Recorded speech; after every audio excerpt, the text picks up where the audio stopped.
Hello folks, I'm Laban Allen, the founder of the Natural Health Clinic. Has anyone told you that heart attacks and stroke are caused by high cholesterol or plaquing? They lied. Stay tuned for that. We'll get into it right after this.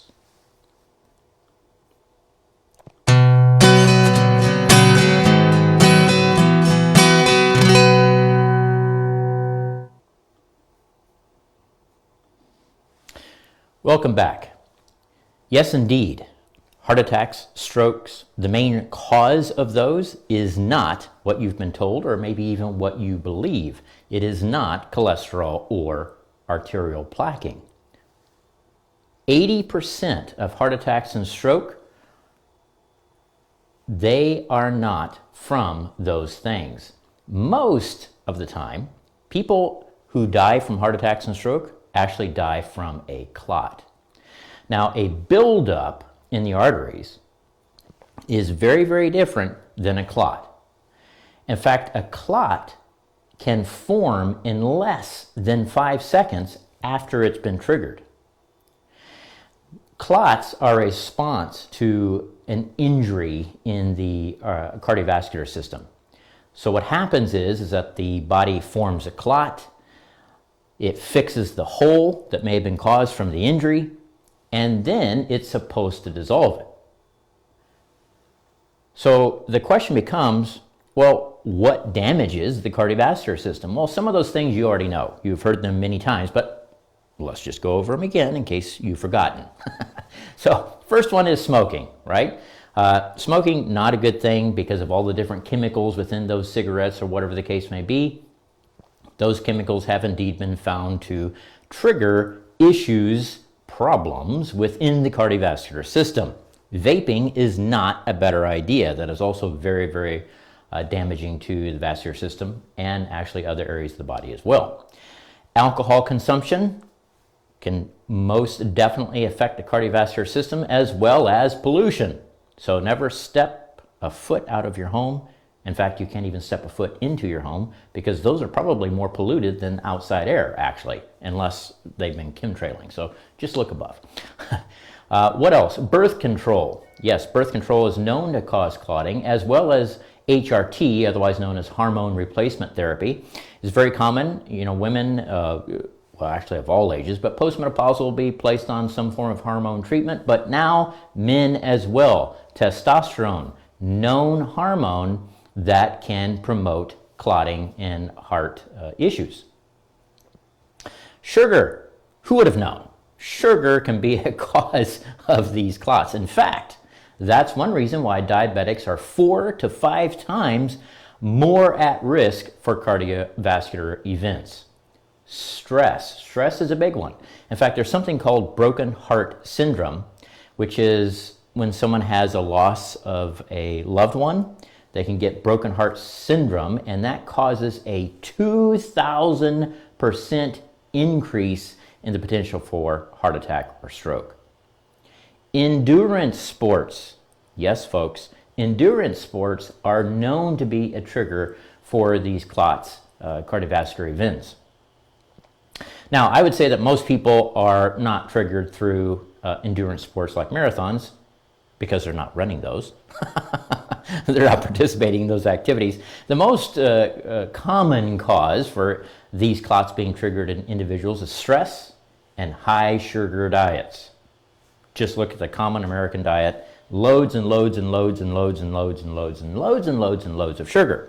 Even the ones who say, I don't eat sugar, they start looking at what they're actually eating full of sugar. Inflammation within the cardiovascular system is also a trigger, as well as calcium in the arteries, oftentimes through supplementation. So don't think that calcium supplementation is something that you need to do just because you turn a certain age and you need to protect your bones. That is not the case. In fact, oftentimes nothing is farther from the truth. So then, what turns down the clots? The biggest factor is something called nitric oxide. So what we wanted to know is what increases the amounts of nitric oxide within your cardiovascular system. Well, an amino acid called L-arginine is one of the main things that can elevate nitric oxide to a high degree. Guess what the source of that is? Well, it's the very things that many physicians tell you to stay away from if you have any chance of heart disease or heart problems, or even if you don't, they tell you to stay away from that. What is that? Meat and liver. Those are extremely highly concentrated sources of L-arginine, which is the main factor which will increase nitric oxide, which is cardiovascular, heart attack, clotting, stroke preventive. Sunlight. So we're not talking about just vitamin D from the sunlight, but actually the UV spectrum of sunlight that can penetrate deep into the cardiovascular system, down into the arteries. There are many factors that can be extremely helpful to the arterial system from the full spectrum of UV sunlight. So what does that mean? Don't load your body with high amounts of sunscreen, because then you are not getting the positive effects from the sunlight that you should otherwise be. Of course, along with that, vitamin D supplementation can be helpful, along with different cofactors to go along with that vitamin D, such as K2, other factors as well. Fasting. Fasting is extremely helpful at breaking down clots, as well as dealing with inflammation systemically, not just within the cardiovascular system. Fasting can be a very, very key tool in your arsenal. Regular strength training. So we're not talking about endurance sports, obviously. We're not talking about being a exercise fanatic. We're not talking about very aggressive types of strength training like CrossFit can be. Not that CrossFit's bad, but the way many people do it, it's not really very helpful. Strength training. So a few times a week, I would say 3 times a week at the most, maybe 30 to 45 minutes each training session.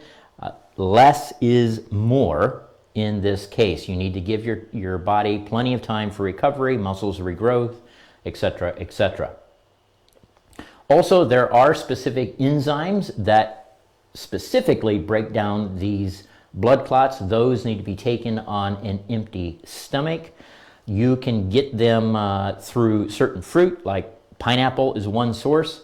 However, there's an issue with that, because those fruits also contain high levels of fructose. You're back to the high sugar diet, you're back to inflammation. So there's better ways of doing it through supplementation, but definitely those enzymes can be very, very helpful. So I hope that you found the information in a short video helpful. If you have, please like, share, comment, send to your friends. That is one of the best ways, in fact, one of the only ways that we can get views of this information. Obviously, this is not popular information, as you could very easily tell. It doesn't help the pharmaceutical companies or the medical industry in any way whatsoever for people to know how to actually potentially, prevent their own heart attacks, strokes, or whatever the case may be. Also, if you are facing a health concern that you would like to have step-by-step customized, hand-holding, walking through with you as a team to discover the foundational causes of your health concerns and also help you to get to your health goals, then I invite you to schedule an initial consultation. At that initial consultation, we can discover if we can help you, and if so, what your body is needing in order to remove the things that have been inhibiting you from fully healing and working towards your optimal health goals. So thanks for watching. I'm Larry Allen, the founder of the Natural Health Clinic. Have a great day.